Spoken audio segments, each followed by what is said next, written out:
the words of the great Nick's bartender, Yogi's bartender, used to own the Peanut Barrel, Bob Heben Street. Hey, play better. You'd be playing golf. You'd get to the 9, and you're like, Hebe, you guys are kicking our ass. Can we get some strokes? Hey, play better.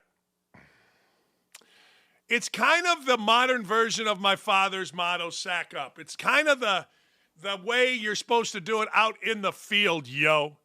Instead of like, hey, sack up, play better. Well, look, everybody in the NFL, not everybody, but a lot of folks in the NFL are whining, bitching, and moaning at the 49ers. Why are they whining, bitching, and moaning at the 49ers? They're whining, bitching, moaning at the 49ers because the 49ers keep getting picks from the NFL. They keep getting extra draft picks. And you're saying to me, Double D. And I say yes. And you say, why? Why do they keep getting draft picks? Well, you know that Roger Goodell is the guy for diversity. He would rather have diversity than a successful Super Bowl. He would rather have diversity than a night. Well, never mind. I'm not going to get risque. Diversity, diversity, diversity, because Roger Goodell and the NFL pay attention to all the little scorecards, the Harry Edwards of the world. I don't even know if he's alive, but I just remembered his name from the other day. Oh, my God, don't tell me. Reverend Al is coming in to pick it. They paid him the $100,000 you got to pay for Reverend Al to come in and pick it. That's like Roger Goodell's worst dream. So what does Roger Goodell do? He gives out compensatory picks. He says, hey, here's the deal. We're going to give you extra draft picks if you hire and develop minority coaches that get through our minority program that get hired. It's really idiotic and insulting. Of course it is. I mean, what are you going to do? But that's the NFL. So the 49ers said, hey, we'll do that. Hell yeah, we'll do that. So they did it. They got picks. And the NFL has others pissed. This is what is being said. We know he can hire well and diverse, talking about the 49ers. In fact, owners have complained to the league office about the sheer number of compensatory picks the 49ers have received for serving as a pipeline for coaches and executives of colors. It's really complete jackassery. I mean, let's be honest. Hey, man, hire a couple brothers here, get them jobs somewhere else, and next thing you know, you're going to get picks. It's really stupid. It's absolutely demeaning, if you want to know the truth. It's like, what are y'all doing? But it's the world that we live in. So Goodell incentivizes it. The 49ers are better than anyone at it. And next thing you know, boom, boom, everybody's bitching. Now, here's the thing. The 49ers have used their picks well. The 49ers have done everything in their organization to make them a better team than you, to make them a team that they can start Mr. Irrelevant or Jimmy Garoppolo or Joe Willie Namath or me or Joe Theismann, who's joining the show in a little bit, can start all of us at quarterback, and we'll get to the NFC Championship game and probably the Super Bowl. I mean, it is an organization unlike any other. But it is a ridiculous way to go about the business. It is. They've had 7 compensatory picks. The 49ers had 7 compensatory picks in the 2023 draft alone, which is the maximum amount allowed. 3 of them were third-round picks granted via the league's minority hiring incentive program. Current starting quarterback Brock Purdy, the last selection of the 2022 draft, joined the 49ers as a compensatory pick. Why do you think they're pissed? They're whooping ass, they're getting extra, and the quarterback is a product of a compensatory pick. This is really stupid. Like, this is really, really ridiculous. You get 7 extra picks in one draft because you say, hey, I'm going to develop Mike McDonald, who is whiter than me, or white as me, but you know what? He's a minority. Here are the picks, or here are the coaches that they develop. Robert Saleh, DeMeco Ryans, and Mike McDaniel. So they developed these three guys, I guess. I mean, I don't know. They hired them. So I'm guessing they developed them, or they were in, I don't know, they were in the system. And by developing them, or by them going and getting other jobs, they get picks. Here's the list. Pick 99, pick 101, 102. That's 3 right there. 11 picks in the NFL draft in 2020. That's unbelievable. That's good. The Miami Dolphins hired Mike McDaniel in 2022, leading to a 2022 third-round pick and a 2023 third-round pick, just because they hired Mike McDaniel. That don't seem right. The Titans hired Ron Carthon, who was director of player personnel, in early 2023. It landed the 49ers a 2023 and 2024 pick. Robert Saleh to the Jets, Martin Mayhew to the Commanders were hired in 2021.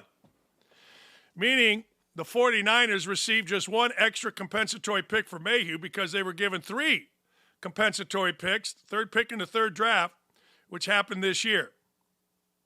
49ers received picks for Saleh in 2021 and 2022. How about that? DeMeco Ryans' pick gets received in 2025 because Carthon was hired first and all this other mumbo-jumbo. Don't get mad, NFL teams. Use the system. Don't get mad, NFL teams. Hire a bunch of dudes. Couple will get hired somewhere, somehow, and next thing you know, your toes are tapping. And you got a starting quarterback. See the guy on the right, number 13? Compensatory pick. Wow. I didn't know this kind of stuff went on. And when we started seeing this, I started thinking to myself, this is ridiculous, number 1, but it's the NFL. And it's really smart, number 2. Good for Kyle Shanahan. Hey, look, as the great Bob Hebenstreet would say, play better. Danny, play better. Chargers, hire better. Hey, if I were the Jets, I wouldn't hire Saleh. Screw that. I don't want to hire anybody that gets picks. Hey, Deion Sanders, I don't blame him. If you're going to go to the Super Bowl and you're going to interview somebody, the guy you want to interview is Deion Sanders. Deion Sanders is all the rage. I like Deion Sanders. I'm guessing Deion Sanders would be the worst human being in the world to work for. I can't imagine there would be anything worse than as self-involved as he is, and he's got his kids there. I think it'd be horrible. So I just saw a guy got hired by him, and I remember thinking to myself, guarantee you, I'm not going to say the guy's name, but I wrote it down, and I'm tracking this. He'll be out by the end of the year. I like Deion, though. I don't have to work for him. I don't have to work around him. I don't have to talk to him. But Deion Sanders got interviewed, and he explained very well, I thought, the difference between NIL and pay for play. What's transpiring, let me give you a little background. NIL means you come to college, like you Indiana fans, you come to college, you play well, you get a deal. Now it's, hey, there's collectives, and in those collectives, we're paying you to come to our college. That's pay for play. NIL means Trace Jackson Davis had a really nice career at Indiana, and after his freshman year, a bunch of people said, hey, we want you to represent us. We're going to give you a deal. That's NIL. That doesn't exist anymore. We've talked about it on this show. Here's what Deion had to say. NIL is not really what you think it is. All these kids are not getting NIL. What he's saying is these kids are not getting money based on their name, their image, their likeness, their play, their name recognition. That's not what they're getting. These kids are getting collectives. What collectives are is a group of guys in Indiana, it's called the Hoosier Hysterics, that raise a bunch of money into a pot and then they try to buy players. If we took up an offering up in this classroom, we passed the bucket like a church, and you put this collection plate and you put your collective in, and then we say, you know what? We got 10 players up here. Let's divide that. That player right there should get $10. That player right there should get $20. That's a collective. He's right. But let me explain something to you. And this is not being discussed. And this is why you come to my show. I'm going to give you the anti-ESPN look at it. Many people would then bitch about it and say you got to have contracts. But let me tell you what's been happening in college sports for a long time. Basketball isn't involved. Football isn't involved. I don't think volleyball is involved in this. Softball, baseball. You have X amount of scholarships. You divide those scholarships among players. Somebody gets books, somebody gets tuition, somebody gets room, somebody gets board, somebody gets a full ride. This type of thing has been going on for years in softball. This type of thing has been going on for years in baseball. Lee won the Big East 3 or 4 times as a coach. She had a pitcher named Jenna Kyra. Jenna Kyra could have gone anywhere in the country.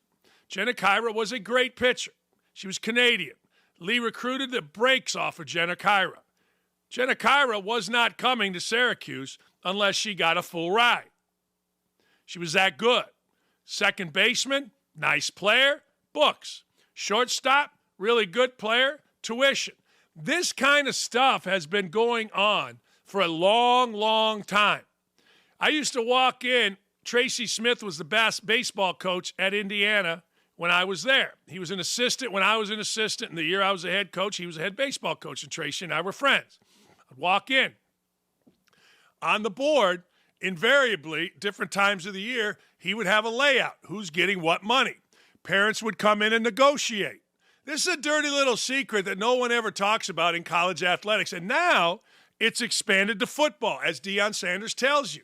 Football, all right, we got to get that guy $1 million. That guy will come here for 10 grand. It's the same concept. It's just now outside money is brought in. In baseball and softball, it was the scholarship money. Let's say you have 13 scholarships and you got 20 kids in your program. You got to divide it up. That's been going on a long time, and Deion's not wrong. Here's what else. NIL is name, image, and likeness. Since I've got time today, I want you to tell me how many players you've seen on commercials. All these college athletes, and you named 5. That's not NIL. This is not the day of NIL. That's what it's supposed to be, but it's collectives. That's where it went wrong instead of staying right. He's absolutely right. But here's the thing. Everybody knew. I tell you this all the time. The NCAA rule book is that thick. Why is it that thick? The NCAA rule book started out this thick, not that thick. Why did it get this thick? Because coaches are scoundrels. Coaches are smart. You put a rule in there, I figure out how to circumvent that rule. So I got to put an addendum in there. I got to put a but in there. You know what I mean? But if you do this, that's why the rule book's so thick. It's so funny. Back in the day when the NCAA rule book actually mattered, people used to get pissed. People used to get like, man, that NCAA rule book is too thick. And I used to sit back and I'd laugh. NCAA didn't do it. Coaches did it. Coaches did it. Coaches said, hey, I'm going to get around this rule. Here's how I'm getting around. So now I look, and that guy's doing this. I either got to do it or turn him in. I never turned anybody in my life, but that's how the rule book got big. See, here in Indiana, talking of collectives, we get an email, hey, be a part of the Indiana Athletic Department. Give money to our collective.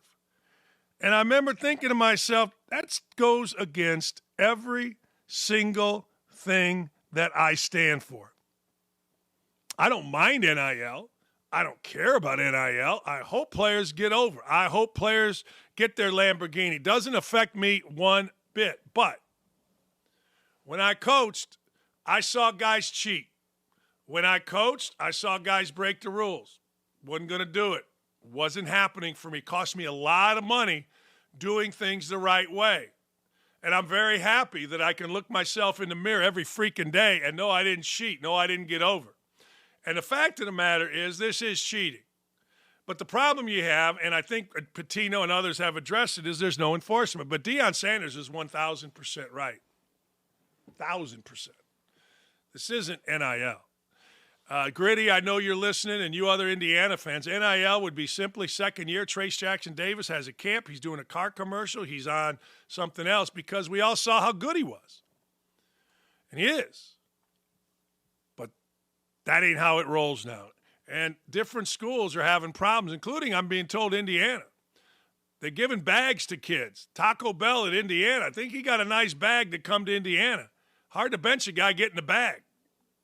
We'll see what happens moving forward. All right, this is the biggest story maybe ever, other than Richard Nixon being impeached. This is a big story. This is the biggest story you're ever going to come in contact with, but it's not going to be reported like it should. We have a president. The president of the United States has dementia by a special counsel coming and saying this guy can't remember when he was vice president, can't remember where he is, can't remember the death of his son, and he's a president. Now, I want you to think about that just for a second. Now, everybody goes to the nuclear codes. Well, he's the guy handling the nuclear codes. Yeah, I get it. But that's our president. Like, this is a world that lost its mind when Dan Quayle didn't spell potato right. I mean, went insane on that. Potato. Now we got a president that a special counsel, independent counsel, came out, interviewed the man, and said, you know what? He doesn't know where he is. He don't know where he's been. He don't know the day his son died. And then yesterday, Biden got up there with his tough guy act and didn't know the difference between the president of Mexico and the president of Egypt. Stopped numerous times to collect himself. This is the biggest story you've ever seen, and you're not seeing a minute of it. I'll give USA Today credit. They are on it. But when you have a president that an independent counsel says has dementia, doesn't know where he is half the time, doesn't remember where his child, when his child got killed, doesn't remember being vice president, and then he goes from there to being the president. This is incredible. This is unbelievable. This is unconscionable. This can't happen in the United States. I get it. Democrats, you want power. Republicans, you want back in, but let's take all that out. This is absurd for the greatest country in the history of the world. Let me give you what the special counsel said. In his interview with our office, Mr. Biden's memory was worse. He did not remember, now think about this, when he was vice president. Forgetting on the first day of the interview when his term ended. If it was 2013, when did I stop being vice president? This is sad as hell. This is dangerous as hell. This is beneath the United States. If you didn't hate the media, you hate them now. This is barely being reported. And forgetting on the second day of his interview, when his term began, listen to this quote. In 2009, am I still vice president? He did not remember, even within several years, when his son Bo died. And his memory appeared hazy when describing Afghanistan. Now, I just want you to think about this for a second. The world made a big deal, I mean a huge deal, because Bill Clinton was fooling around with an intern. I mean, if you had Bill Clinton's wife, you'd fool around with a sheep. But the fact of the matter is, this is the biggest story we've ever seen, I've ever seen, other than Richard Nixon's Watergate story. Other than that. I mean, if you think about it, so here comes this special counsel. This special counsel comes out. And what does President Biden do? Immediately goes back and becomes president. There's no uproar. There's no Democrats and Republicans lining up for the 25th Amendment. But here's the problem with the 25th Amendment. You really want Kamala Harris as our president? I mean, do you really? Do you really want that woman leading us? Do you really want that woman standing up? I mean, we're so whacked out. The Indy Star, our hometown paper, comments on everything. Greg Doyle comments on everything. He's got nothing. Not one word. Not a word.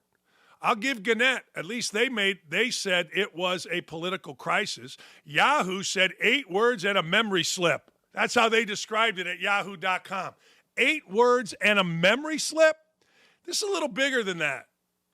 This is a president that doesn't know where the hell he's been. I guarantee you, well, I know, I've had people that work in the White House tell me, it's way worse than you know, and yet we accept it. Because we're so drawn to this party or that party, or because we hate Donald Trump so bad. Donald Trump chimed in. He said they should immediately drop the case against me. I'm covered because this all came out when the special counsel basically said, let me back up a second. I'll get to this quote. I'm sorry. This all came out because the special counsel said that Joe Biden has such dementia that he can't be tried. He can't be tried for the Presidential Records Act for taking records. He just doesn't know what the hell he's doing. And that's the bigger issue. I'm sorry, I forgot. I didn't put that in. That's ridiculous. That's the bigger issue. This guy cannot be held accountable for taking presidential records illegally because he has dementia and doesn't know where he is. Yet, he goes from there to the Oval Office and is the leader of the most powerful country in the world. But he can't be held accountable for the stuff that he did because he has dementia, but he's supposed to be our president, and none of these idiots in the media, none of them, there isn't an uproar here in Congress. Republicans and Democrats aren't saying this is get him out. They're not. Where have you gone, Joe DiMaggio? Our nation turns its lonely eyes to you. Poo, poo, poo. So Trump sees this, and Trump's an opportunist. He knows the deal, and like any other guy trying to get out of any kind of criminal offense, he chimes in with his own. They should immediately drop the case against me, Trump told Fox News. I am covered by the President's Records Act. He wasn't. He had many times more documents, totally unguarded. Mine were always surrounded by Secret Service and in locked rooms. Well, we know where Biden's were. We saw them. They were sitting in an unlocked garage by his Corvette. But isn't this amazing? Doesn't this frustrate you? Doesn't this make you go, come on, I don't care if you're a Republican. I don't care if you're a Democrat. We got to at least have somebody in that office whose mental capacity allows him to be held accountable for the actions in which he partakes. Don't we? At the minimum? I mean, what we really should have is the smartest, most charismatic human being on the face of the earth leading us as president. That's what we should have. But let's take that aside. We're down to 2 old men and maybe Big Mike. Word on the street is Big Mike's going to get in. Word on the street is Big Mike's going to bully her way and become a candidate as the Democrats finally figure out. You tell me this. I can't even believe we're having this conversation. 11 more months of this, and then 4 more years of that? That's what you're saying? You're telling me 5 more years, that guy right now does not know where he is, where he's been, even when his son died, and you're telling me in 5 years? They call it cognitive decline. They don't call it cognitive get better. It's astounding to me. But what's even more astounding is we allow it. We allow it. Hey, we're good with it. The dude tried to set the record straight yesterday and had to pause numerous times because he forgot. The dude didn't get right the president of Egypt and the president of Mexico and the president of whatever. This was his, I'll prove to you I am not in cognitive decline press conference yesterday. Here was his ass, here was third base, and he didn't know which was which. And we're okay with it. You got to be kidding me. You got to be kidding me. I want to talk about this for hours. I'm not gonna bore you. But this should be the number one story. This is massive. Think about it. How dangerous is the world right now? How dangerous is our country right now? How on edge is this country with illegals coming in and the stories of rapes, the stories of crime, the stories of brazen criminal activity through the roof, and from Biden through prosecutors, mayors, we're all compromised. And they allow it. How dangerous is this? And these are our leaders. Man, I wish I was a politician right now. I'd get fired. I'd get fired in a second because I would stand up on the mount and demand this guy get out of there, get help, get to the home. I don't care where you get to. And if we got to have Kamala Harris, then we got to have Kamala Harris. But my God. All right. Here's the deal on the Super Bowl. You ready? Super Bowl's coming up Sunday. And I'm going to tell you exactly what's going to happen in the Super Bowl. Brock Purdy's going to throw 2 interceptions. Write this down. He's going to throw 2 interceptions. Patrick Mahomes, the last number that I saw, was over 260. He's going to throw for about 320. Mahomes is going to go for 320, 310, 300. I mean, he'll be over 300. And Brock Purdy's going to throw 2 interceptions. They may be tipped. They may be because he's hit. I'm not so sure. I like Brock Purdy, but he's going to throw 2, not 1, 2. So if you want to make in a little bit of money, take over 1.5. Now, what's the game going to come down to? You know what the game's going to come down to? I always try to go by what I've watched and were I the coach. You guys know who Christian McCaffrey is? Do you know who the man is? Every time I watch Christian McCaffrey, every time, he does something where I go, wow, other running backs can't do that. Interesting. Other running backs didn't get 2 yards. Other running backs would have been stopped. Other running backs would not have broke through there. Christian McCaffrey in this game, this may be Christian McCaffrey's last game if I were Kyle Shanahan. Why? Because I'm riding that pony. There's not going to be a play early, where McCaffrey isn't involved in either carrying the football, catching the football, or faked getting the football. Hell, he might throw the football.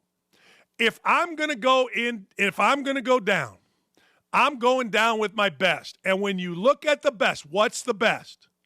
Christian McCaffrey, Deebo Samuels, George Kittle. That's their best. McCaffrey's involved. Now, the game, however, is not going to be won or lost because Brock Purdy throws 2 interceptions. The game is going to be won or lost by which of the tight end groups have a bigger day. Here's what I saw in Kansas City. You ready? In Kansas City's win over the Ravens in the AFC championship game, I saw the entire Kansas City Chief offense, defense, sideline coaches get pumped up by Travis Kelce's play.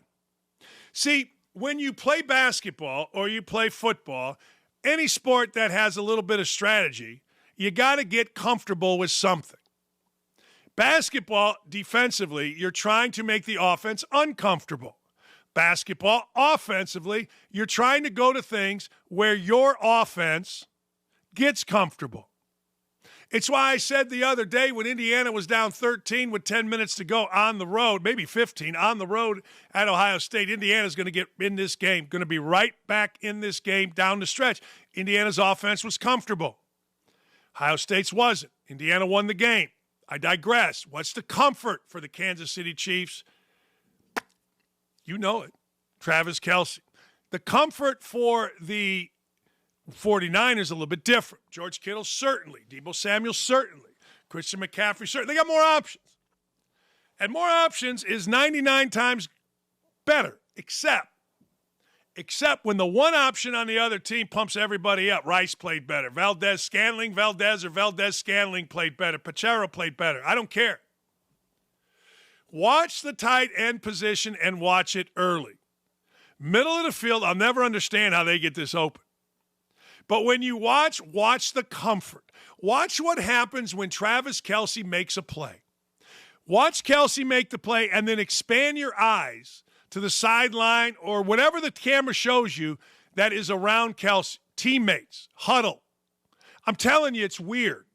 He pumps everybody up, not by doing this, not by going for – no, that's not what I'm talking about. I'm talking about he pumps everybody up because for whatever the reason, Travis Kelce's a guy everybody looks to. Maybe it's because he struggled earlier in the year and they're still not sure. Is he going to drop a ball? I'm telling you, the malaise of the Kansas City Chiefs offense begins and ends with Travis Kelce. Kelce, big game. Ain't no doubt in my mind the Kansas City Chiefs win that football game. Kelce drops one early. Ain't no doubt in my mind the 49ers going to win that football game. You think I'm nuts.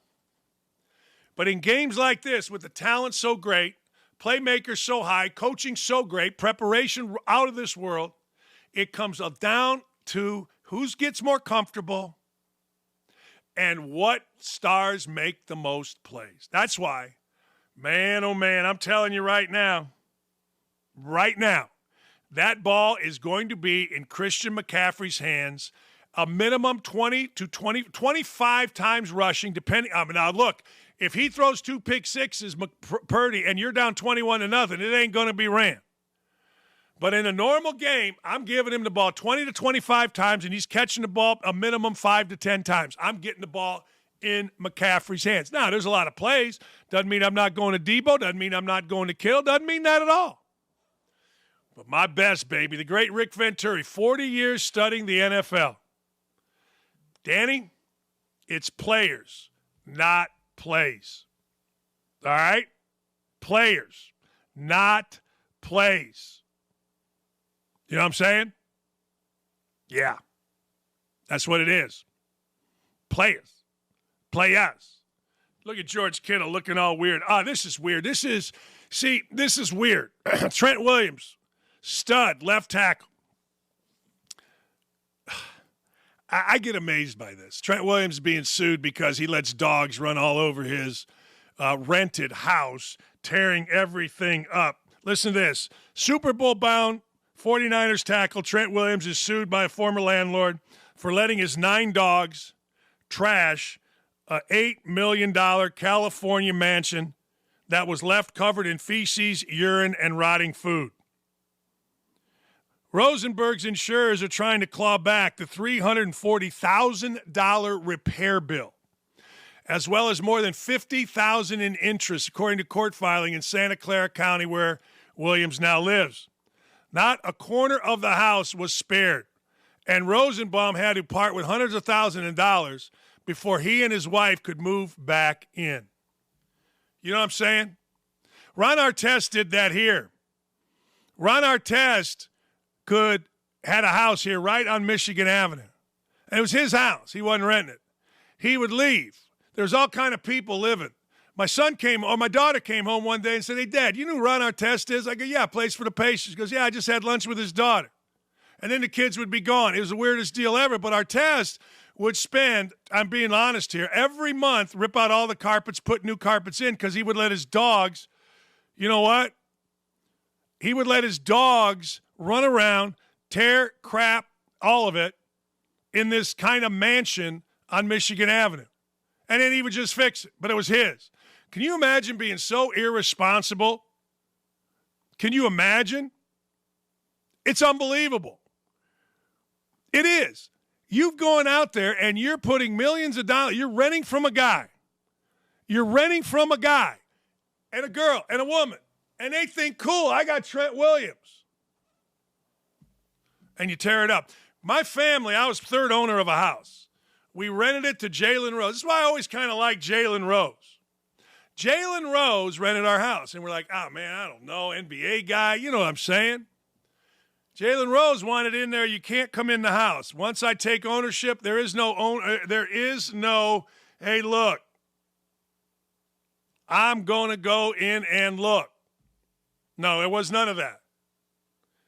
We're like, oh, man. Then they put sheets up on the windows. You know what I mean? I'm just saying. Sheets up on the windows. And the sheets up on the windows we couldn't see in. The sheets up on the windows, so we're like, hey, man, I don't know. When we finally got in the house a year later, it was immaculate. Immaculate. Jalen Rose is America's best rental. America's best. But Trent Williams, Ron Artest, The stories of Artest are legendary. But he would tear out. I was told he spent $50,000 a month figuring out $50,000 a year on carpeting. That's what I was told. Because his dogs were just left. There would be people coming in and out. There was a kid that went to Zionsville High School with Artest. He was on the basketball team, and then he was just gone. Just gone. Where'd he go? Went back to New York. Hey, man, who's living in that house? I don't know. But that's the world. Trent Williams decided, you know what? I got no respect for nothing. Listen to this. Williams, who kept pit bulls in his house in Texas, is accused of allowing as many as 9 dogs to run riot all over the property, leaving it uninhabitable. Not a corner of the house was apparently spared. Rosenbaum had to spend hundreds of thousands of dollars. What a jackass. Now, this is a guy that beat cancer, so I was kind of digging on him. I wanted him to have a great Super Bowl. And now he's just another disrespectful, entitled, and I got no respect for him.